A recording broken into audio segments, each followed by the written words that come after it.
The series begins with two children playing with their mother at home. As soon as they sense their father's return, they stand in line and hold out their hands, learn that their father has taught them to do this to ensure that none of them are hiding anything. When they follow the orders, he gives the children sweets. However, the mother, whose name is Lena, gets yelled at by the father for crying in front of the children. After a while, we see Lena leaving the house and running. It appears that she is scared of something. She continues running through the forest until she reaches the road, and suddenly a car hits her, causing her to lose consciousness. Shortly after, an ambulance arrives and takes Lena away. They determine that she likely has internal bleeding. It turns out that her 12-year-old daughter, Hannah, was with her but was unharmed in the accident. Hannah informs the paramedics that her mother's name is Lena and that her blood type is AB negative. When asked how she knows this, she says her mother told her. They arrive at the hospital where Lena is taken to the operating room. The doctors discover that she has broken ribs and a ruptured spleen and that she needs a blood transfusion. However, she does not respond to the blood type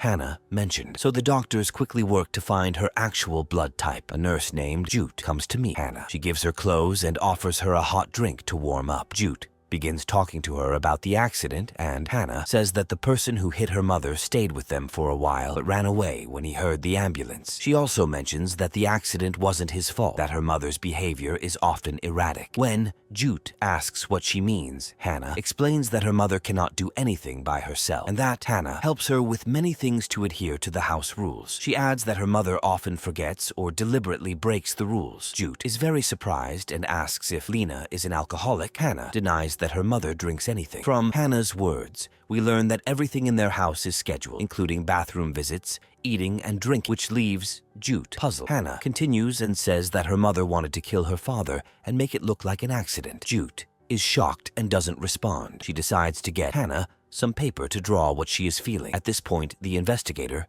Ada, arrives, responsible for investigating the accident, along with an officer named Ines. Jute quickly goes to talk to them and recounts what Hannah told her. Ada asks for their home address. Jute says she couldn't get it from the child. Ada wants to talk to the child, but Jute stops her until a psychologist arrives to be present with them. Meanwhile, we see Hannah looking out of the room window, amazed by the surrounding scenes as if it's her first time seeing the street. In another scene, we see a detective in the criminal investigation department named Gerd. He sees the report that was filed about Lena's incident and is shocked. We learn that 13 years ago, Gerd was in charge of the case of a young woman named Lena who went missing. To this day, that case remains unsolved and they haven't been able to find her. He notices that the description of Lena in the current investigation matches the description of the Lena who disappeared years ago. So, Gerd calls Lena's father, whose name is Matthias, and tells him what happened. However, he mentions that it is only a slight possibility that it could be her, to prevent Matthias from getting his hopes up and being disappointed again. Matthias then tells his wife, Karen, about what happened, and the two decide to go to the hospital to verify for themselves. Meanwhile, Judah takes a piece of paper and some colors for Hannah to draw with. Hannah draws a small house with all its windows closed, and she draws herself next to a small boy. When Judah asks her about the boy, Hannah says that he is Jonathan, her 8-year-old brother, who is at home now,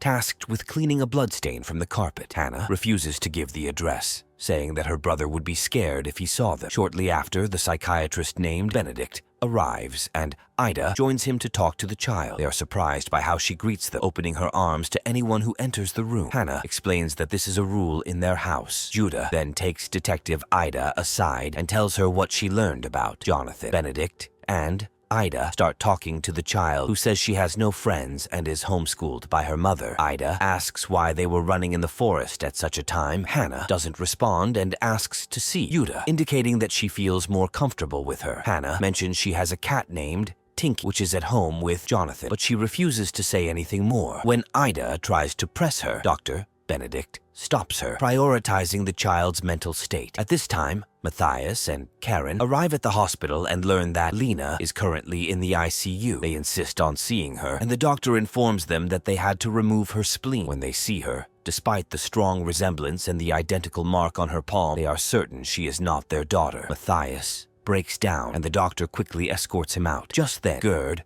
arrives at the hospital. As he is explaining Lena's disappearance case to Ida, they hear Matthias' voice. They rush over, and Gerd tries to calm him down. Matthias gets angry and blames him for not finding their daughter all these years. At that moment, Hannah arrives to check on her mother. As soon as Matthias sees her. He is deeply moved by her striking resemblance to his daughter, Lena, and Karen starts screaming and calling her Lena. The child gets scared, so Jutta takes her away and they leave. Ida takes them aside to talk. They are puzzled by how Hannah is a replica of their daughter, Lena, who disappeared long ago. Additionally, Hannah's mother is named Lena and resembles their daughter greatly, but she is not their daughter. Gerd confirms their statements, and we learn that he was their neighbor, which is why he knew Lena from before. Ida guesses that they might not recognize her due to the numerous scars on her face, but they insist she is not their daughter. They decide to wait until Lena wakes up to interrogate her. Ida speaks with Gerd, requesting Lena's case file and her DNA analysis results to compare them with the Lena they have in the hospital. She then suggests that Matthias and Karen rest until the results are out or until Lena wakes up. However, Matthias is certain that Hannah is his granddaughter, so he decides to stay at the hospital to be near her. When Ida asks them about their daughter Lena's blood type, they say it is AB negative. Ida leaves them and talks to Gerd. Gerd mentions that this is the first clue to surface in 13 years, which gives him hope. At that moment, Ida receives a call from Ines. We learn that they want to search the area near the forest to find Jonathan. Ida has to leave the hospital and asks Gerd to stay close to Matthias and Karen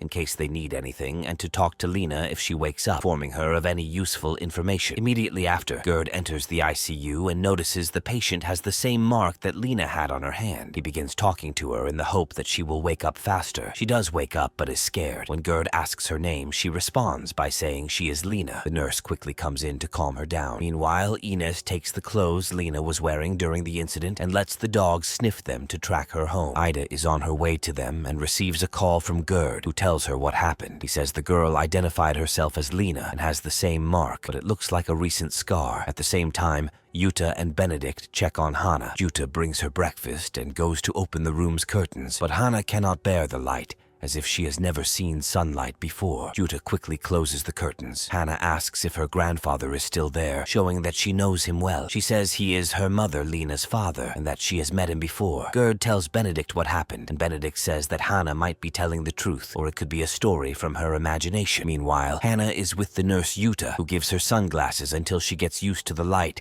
and takes her to look out the window. Hannah appears to enjoy the sunlight. Gerd goes to Matthias and Karen and talks about what the child said. Matthias assumes that Gerd is accusing him of kidnapping his daughter, so he refuses to respond and leaves the room angrily. At that moment, Jutta takes a DNA sample from Hannah to compare it with her mother and grandfather. Jutta sits down and talks with the child, telling her that Dr. Benedict will take her to the psychiatric clinic where he works, that she needs to stay there for a while. Hannah gets upset because she doesn't trust anyone except Jutta and asks to see her mother before leaving. Jutta decides to take her there without informing anyone. Hannah says goodbye to her mother, who appears to be asleep, and leaves. It turns out that Lena is awake, but pretended to be asleep. As soon as Gerd learns that she is awake, he goes in to talk to her and asks for her real name. She refuses to speak. Gerd then shows her a picture of the real Lena, starts telling her story. We learn that she graduated from law school and loved painting. On the day she disappeared, she was at a party with friends, drank a lot, and her phone turned off on the way home. She disappeared. Gerd says they investigated everyone at the party. No one knew anything, and to this day, they don't know what happened to her. He begs her to tell the truth. When she tries to speak, she remembers when the children's father threatened her, causing her to become very frightened. The nurse has to give her a sedative. Later, she asks the nurse to check if she is pregnant. Matthias sees them taking Hannah from the clinic and decides to follow them to see where they are taking her. Meanwhile, Karen talks with Gerd, saying that they have been trying to get over what happened for 13 years and have not been able to. Recently, they began losing hope of finding their daughter, or trying to forget about it. They were planning to travel to Paris to celebrate their wedding anniversary. Gerd suggests she takes a rest. At the incident site, they find a piece of cloth near an abandoned military area surrounded by fencing. They are not allowed to enter without permission because it is a military zone, but getting permission would take a long time. Ida is very worried about Jonathan, so she orders them to breach the area on her responsibility. The security officer tries to stop them, saying he doesn't know what's inside because he's not allowed in, and advises her to wait for permission. Ida refuses to listen and orders them to cut the fence. While inspecting the area, they suddenly hear an explosion. Ida runs towards the source of the sound and finds that one of the team members has been injured and lost a leg. She discovers discovers that the area is filled with mines and becomes fearful for her job because she ordered them to breach the area. The government is informed about what happened, and Ida is notified that she will soon be suspended from her job. This makes her even more determined to find the child as quickly as possible. She calls in a team to remove the mines. Meanwhile, Hannah is still on the way, and Benedict takes her to a clinic specialized in caring for psychologically disturbed children. There, they place her in a room alone. At the same time, the mine removal team arrives and begins their work. Inez contacts the official in charge, who says it is impossible for this to be an abandoned military area because when they finish work in a location, they must remove all mines before leaving the area. Karen returns home alone after trying to call Matthias multiple times without a response. She's surprised to find Matthias at home, preparing Lena's room for Hannah to stay with them. Karen asks him how the child could recognize him, and Matthias guesses that she just sensed him. Gerd stays beside the patient in the ICU until she wakes up. He mentions that Lena had the same mark on her hand, which she got burned when she was 10 years old. The patient begins to speak, revealing her real name is Yasmin. We learn that the children's father kidnapped her 5 months ago, dyed her hair,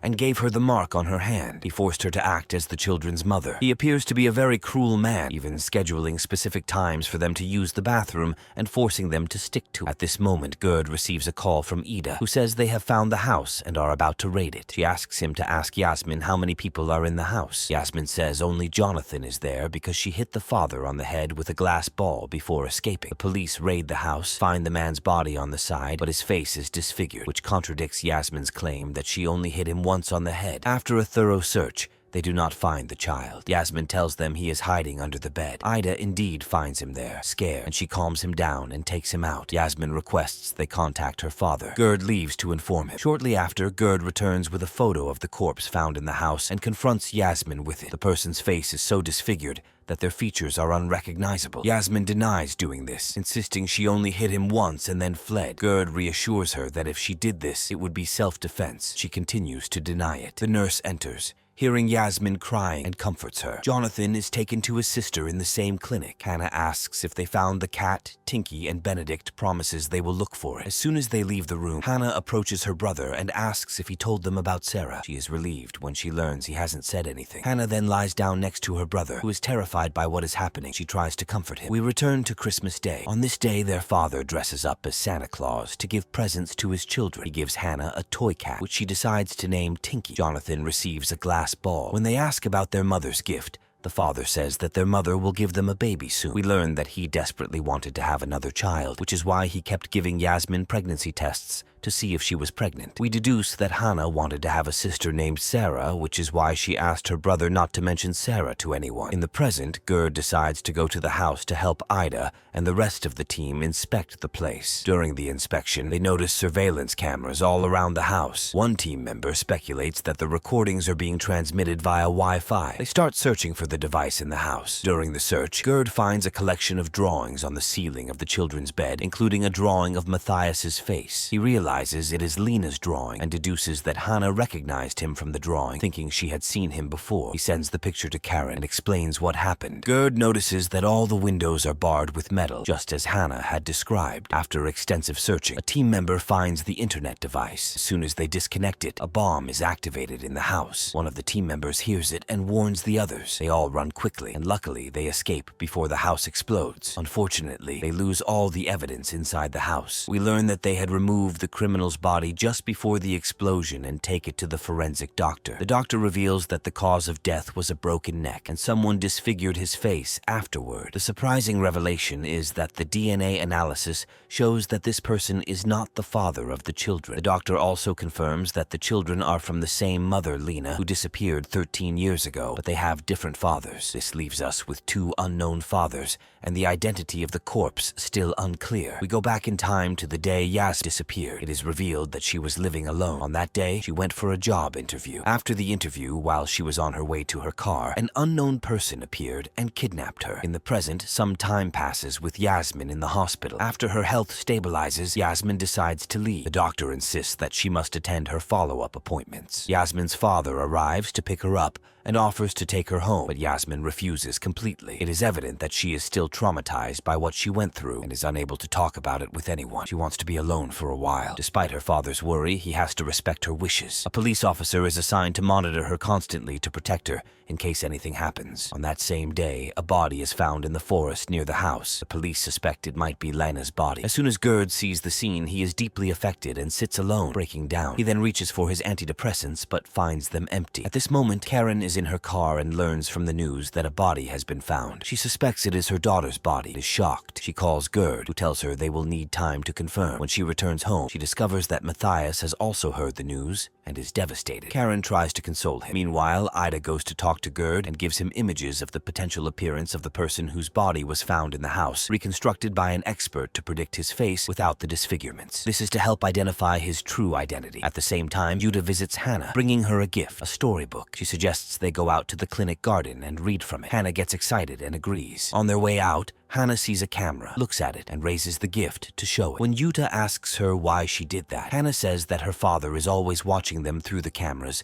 to make sure they are okay, so she wanted to show him the gift. She also mentions that her grandfather, Matthias, visits her every day and plans to take her home soon. At the end of the visit, Jutta tries to contact Ida to tell her about the camera issue, but Ida does not respond. On the other side, we see Yasmin sitting in her apartment. It is clear that she is still traumatized by what happened to the extent that she cannot eat, drink, or even use the bathroom except at the time she was accustomed to. She keeps hearing the criminal's voice in her head as if he is still there, threatening to kill her if she breaks the rules. Meanwhile, Ida and Gerd are at the forensic doctor's office. The doctor tells them that the body is not Lena's and that the person was killed about 15 months ago. Since Yasmin was kidnapped only 5 months ago, this suggests that there could be other victims during the intervening period. The doctor also found a hair clip in the victim's hair with remnants of someone else's hair. When analyzed, it was found to belong to Lena. This implies that the victim was using Lena's personal items and they might have lived in the same place. The investigators decide to look into the names of all the girls who went missing in nearby areas over the past few years. Gerd then goes to visit Matthias and Karen, reassuring them that the body was not Lena's. Gerd speculates that Lena was the criminal's first wife and that he wanted to replace her with other girls, forcing them to change their appearance to look like her. This leads the police to suspect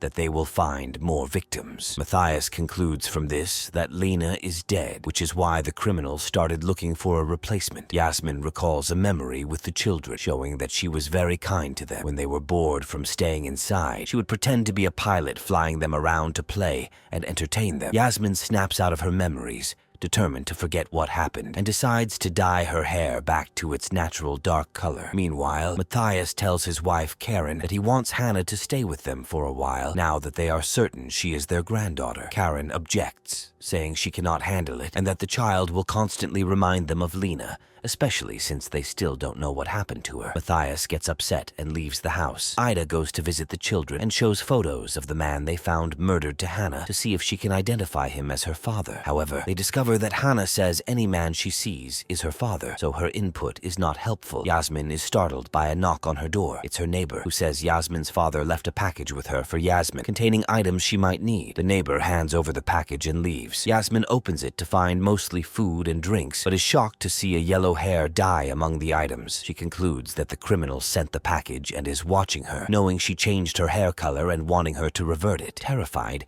she decides not to report it. Ida then visits Jutta at her home after trying to contact her multiple times. She is shocked to find Jutta dead, appearing to have fallen down the stairs, but Ida suspects foul play. Gerd visits Yasmin in her apartment, showing her the reconstructed photos of the corpse they found, asking if this is the man who kidnapped her and forced her to live with him. Yasmin confirms it is, but it's later revealed that this is not the real criminal. Yasmin lied out of fear, especially after realizing the real criminal found her location. Within days, more bodies are found in the same forest. Gerd visits his psychiatrist, revealing that he spent time in a mental health facility due to his struggle with depression. The psychiatrist suggests he return to the facility suspecting Gerd is heading towards another breakdown, but Gerd refuses, at least until he solves the case. The doctor prescribes medication to help him during this period and reminds him that his treatment is more important than work. Gerd receives a call from Karen, informing him that Matthias wants to bring Hannah to live with them, but she disagrees. Gerd meets with Dr. Benedict, who reassures him that it would be beneficial for Hannah, while Jonathan is not ready to leave the clinic and must stay there. Meanwhile, Matthias is sitting with Hannah in the garden, reading a story. Hannah notices her toy cat on the side, but Matthias doesn't realize she had lost the toy in the house and isn't surprised. Simultaneously, Jonathan finds his toy under his pillow, indicating that the criminal has reached them as well. On the other side, Yasmin, overwhelmed with fear, decides to commit suicide. Suddenly, her neighbor enters, claiming to be checking on her. Yasmin feels watched and suspects there are cameras in the house, with the criminal monitoring her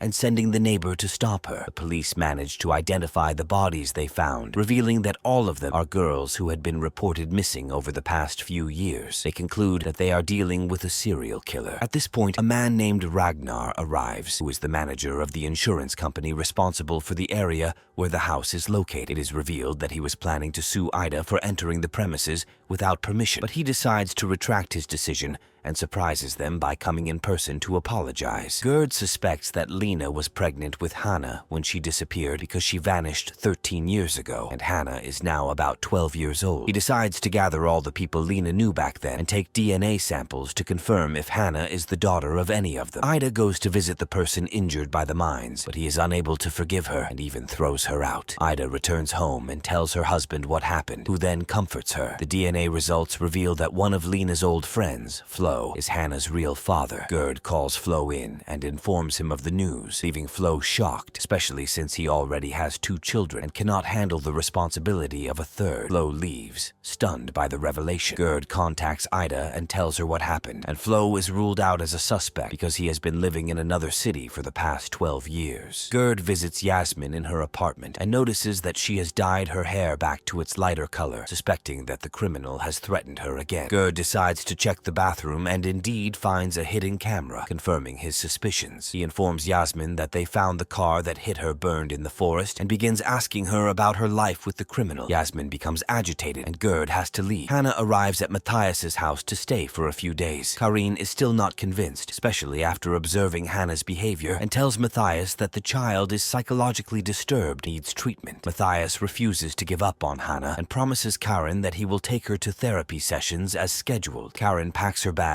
and decides to leave the house, saying she needs to be alone for a while. Ida traces the owner of the car found burned and discovers it is the same person found murdered in the house. They are puzzled as to why Yasmin lied and claimed that this person was the criminal who kidnapped her. Decide to interrogate Yasmin. Meanwhile, Karen visits Jonathan, feeling deeply sympathetic for him after his sister was taken away. Yasmin recalls the day she escaped. We see her teaching the children, and as soon as they hear the father's key, they rush to stand in line. The criminal notices Yasmin crying and decides to punish her, but first he wants her to take a pregnancy test to confirm if she is pregnant. Yasmin seizes the moment when his back is turned, hits him on the head, steals the key, and calls the children to escape with her, but they refuse. The next day, Matthias wakes up and discovers that Hannah is not in the house. Hannah is with the criminal, whom she believes to be her father. Surprisingly, the criminal is Ragnar, the owner of the insurance company. Hannah feels safe with him. Ragnar and another person are watching surveillance cameras that Ragnar uses to monitor Yasmin in her apartment. Ragnar sends a message to Yasmin, telling her that now is the right time and asking her to leave through the back door, promising to pick her up. Meanwhile, Gerd is standing outside the apartment building when he gets a call from Matthias, who informs him that Hannah is missing. Suddenly, Gerd sees Yasmin sneaking out and runs after her. Yasmin gets into a large truck, drives away. Gerd follows them in his car. Ida goes to the insurance company, suspecting their involvement. She discovers that this company is responsible for protecting the homes of most of the families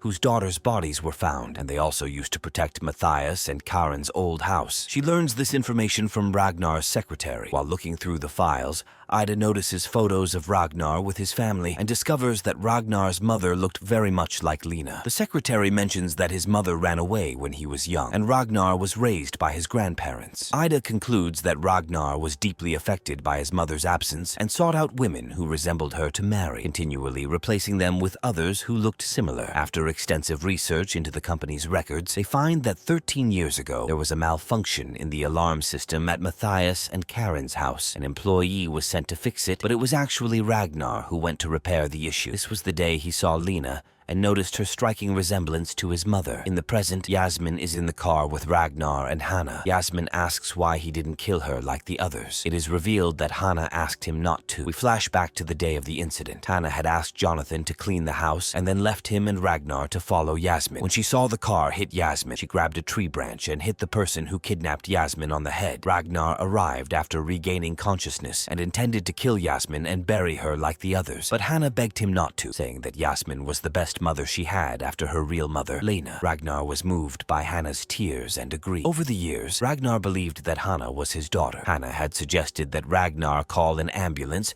and let them go with Yasmin, promising to return to a new house once Yasmin recovered. Ragnar then disfigured the man's face to make the police think he was the one who died. Yasmin is shocked and terrified by what she has learned. Meanwhile, Ida is sitting with Jonathan and confirms that Ragnar is his father. The child is surprised that Ragnar's mother resembles his own mother, Lena, so much. When Ida asks him why he didn't escape with his sister, he says he was scared and that Hannah ordered him to stay in the house. On the way to the new house Ragnar prepared, Yasmin asks to use the bathroom. Ragnar pulls over and goes with her. It turns out Yasmin had hidden a sharp object, which she uses to stab Ragnar in the neck. She reveals that she lied about being pregnant to make him happy, and now admits she isn't pregnant and is glad she won't have his child. She returns to the car, takes Hannah, and they sit by the beach. This scene turns out to be one of Hannah's dreams, fulfilling her happiness. At that moment, Gerd arrives at their location, sees Ragnar dying. He asks Ragnar where Lena's body is, and Ragnar confesses that he buried her in the garden of the house. Ragnar dies shortly after, leaving many questions unanswered about how he lured Lena and the other girls and why he killed them. Gerd calls Matthias to inform him that they found Hannah. Matthias rushes to the scene, and both men look on emotionally as they see Hannah safe. Lena's body is then exhumed, and her family buries her. With the case finally closed, Gerd decides to admit himself to the mental health facility. Matthias and Karin attend support groups to cope with their daughter's death. Meanwhile, Yasmin starts to return to her normal life, trying to overcome the influence Ragnar had on her all this time.